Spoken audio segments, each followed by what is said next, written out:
अस्सलामुअलैकुम सामीन। 16 ज़िलहिज्जा और 5 जुलाई है। ख़बर का उन्वान है 80 आज़मीन हज लूट लिए गए हैं, धोखे का शिकार हो गए हैं। पैसा देने के बावजूद भी न उनको वीज़ा मिला और न वो हज पर जा सके हैं। ख़बर थोड़ी तफसील से सुनिए।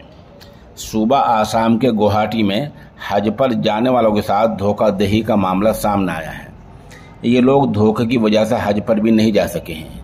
हाजियों को धोखा देने वाली एक प्राइवेट एजेंसी है। एजेंसी ने पैसे लेकर भी लोगों को हज नहीं कराया। एजेंसी ने आसाम से हज पर जाने वाले 80 लोगों को धोखा दिया है। निजी टूर एंड ट्रेवल एजेंसी ने पैसे लेकर भी आखिर दम तक हाजियों को वीज़ा नहीं दिया।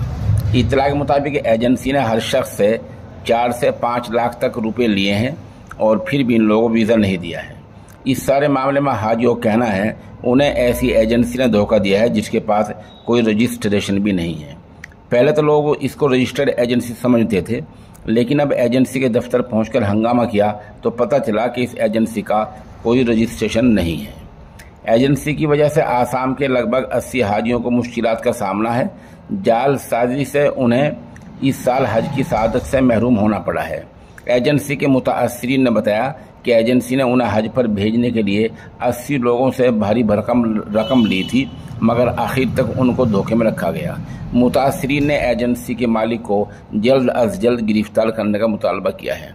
हमारी और लोगों से भी दरख्वास्त है, अगले साल भी हज का मौसम आना है कि आप जब भी हज करें किसी रजिस्टर्ड बाज़ाब्ता या जो सरकारी कंपनी के ज़रिए हज करें। किसी प्राइवेट आदमी के ज़रिए, गैर रजिस्टर्ड कंपनी के ज़रिए हज बिल्कुल ना करें, ना ऐसे लोगों को पैसा दें।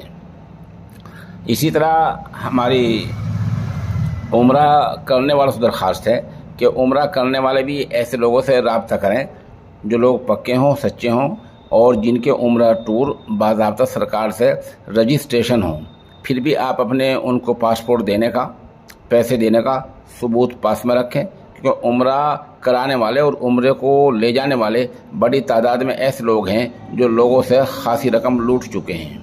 अभी 2 साल पहले हमारे ज़िला मुजफ्फरनगर में एक उम्रा खोर ऐसा कर चुका है कि 5-6 लोगों को फर्जी तौर से हवाई जहाज़ की टिकट दे चुका था। जब वो हवाई जहाज़ में बैठने गए तो टिकट फर्जी पाए गए।